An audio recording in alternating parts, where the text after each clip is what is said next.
Hey, what's happening, guys? Dan Dario here with another options and play video update. Uh, a lot of my strategies revolve around either like bullish breakouts, bearish breakdowns. I like continuations. I like consolidation resolutions. Obviously, earnings plays, right?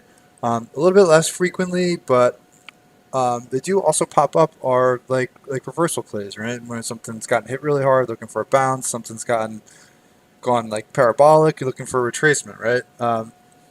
Now, for me, sometimes these don't really kind of fall into like the swing trade category. Sometimes they're more like day trades, and the reason why is because like going against the trend right now has been a little bit tougher, meaning that a stock that's in a really aggressive uptrend dips have tend to be more short-lived, right?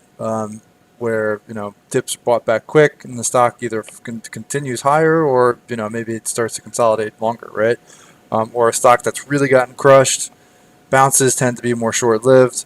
Maybe get a quick 1 2 day pop, but then starts to maybe like flatten out again, or maybe even start to sink lower, right? So that's why for me, like swing trades, with the time frame of only maybe like 1 to 2 days, I mean, it doesn't make as much sense.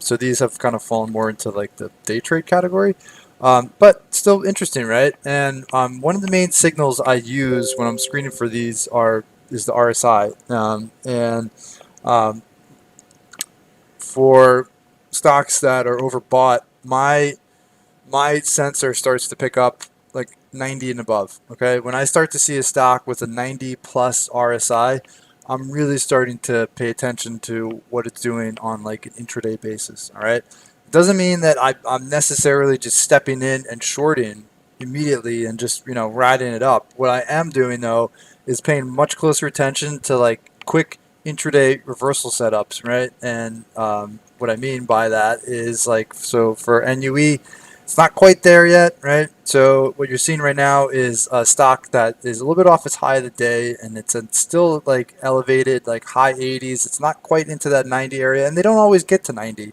But when they get close to 90, like that's when my sensors start going up. But you can see, obviously, the stock has gone parabolic, up 10 days in a row, extremely overbought. And what I do is like intraday, like I look for setups where I can step in, potentially take a shot on the long side or on the short side, right? But also, using like that RSI as a sign saying, okay, the stock is extremely overbought. If it does start to pull back, it could be a pretty sizable pullback. And what I do is I use like the intraday chart to kind of give me like a sign, right? So with NUE, right, like a stock high 80s nearing that 90 threshold, when you see it start to taper off, right, and maybe start to roll over, you could say like, okay, if this starts to break down, could use like the high of the day as a stop. It starts to roll high 80s, almost a 90 RSI, up 10 days in a row. It could be significant, right? So I use the RSI as like a signal to get me interested. But then I use like an intraday like setup as more of like the entrance for like, either in this case it would be like a short, or if it was like on the long side it would be like on like an intraday bullish reversal, right?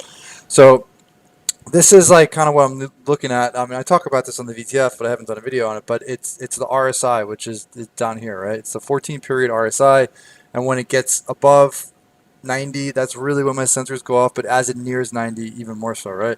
A recent trade idea was STX, or a recent scenario was STX, and you can see here, right, that when the stock was kind of like running, it crossed into like the low 90s RSI, right? And it really got onto my radar. And what happened was this was like an earnings day, peer report, and while the numbers weren't bad necessarily overall, what they did was they started to pull back on STX, and you had a stock at a low 90s RSI, and it started to roll, and you can see like a little roll turned into a bigger roll, and that's the type of like intraday setup I'd be looking for. In this case, it ended up going down 3 days in a row, but sometimes they're only like 1 day, 2 days.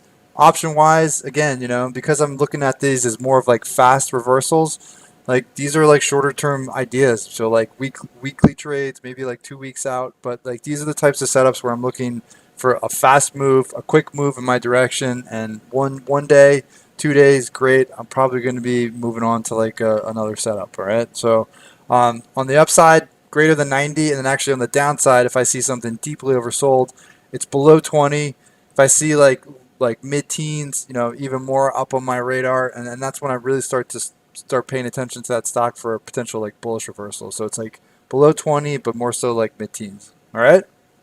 Um, cool. So if you like this video and you're looking for more information about trading options, swing trading with options, please follow up with the link in the description of the video for more information on options and play. Hope you have a wonderful night. Stay well, and I will talk to you all tomorrow.